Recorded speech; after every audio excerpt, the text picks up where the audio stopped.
same group that is going after ISIS online is aiming for presidential candidate Donald Trump. Anonymous is targeting the billionaire after his call for Muslims to be banned from the U.S. With me now is Chris Webber. He is the co-founder of Casaba Security. Chris, so glad you are here. If you watched the YouTube video and the hashtag #OPTrump, you saw the hacktivist claiming to speak for the group in a computerized voice in the rap saying, "You have been warned, Mr. Donald Trump. We are anonymous. We are a legion. We do not forgive. Expect us." How, as much as Donald Trump may be controversial, can we put Donald Trump on the same level as ISIS? You did that impersonation very well.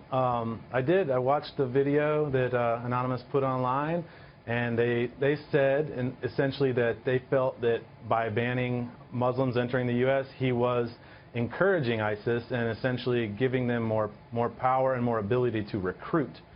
So they certainly have a political agenda, but what I want to ask you is, to what extent we've had former CIA operatives on with us, and as a white hat hacker, you may identify this saying, even though Anonymous is going after ISIS, which in the U.S. we see as a positive thing, we shouldn't trust them either. Well, yeah, they also declared today the official ISIS trolling day. So they're out there online encouraging people to troll any members of ISIS or any up-and-comers with internet memes and just with general trolling activities.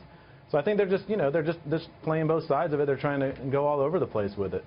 So what do you make of what you know about this group and its power? I mean, do you have any just insider guess, that is to say, because you know the world of hackers, because you are one, where they could be based? Is it international? If you had to guess, who would you say they are?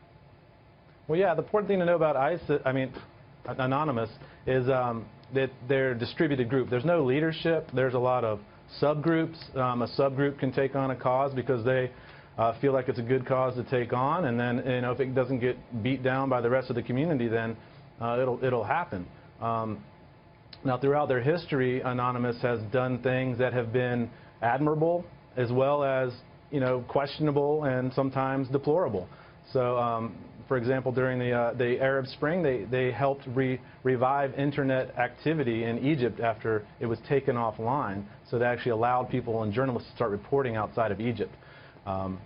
So it's hard to really comment on who it could be. I mean, anybody can take on the guise of ISIS. Anybody can take on that role. And I mean, I said ISIS again, but anybody can take on the guise of Anonymous and take on that role and no, but I think you're making that connection attack. Because, as you say, decentralized and motivated by a philosophy, which, to be fair, both groups seem to be. Chris Webber, glad to have you with us, co-founder of Casaba Security, with us there from Seattle.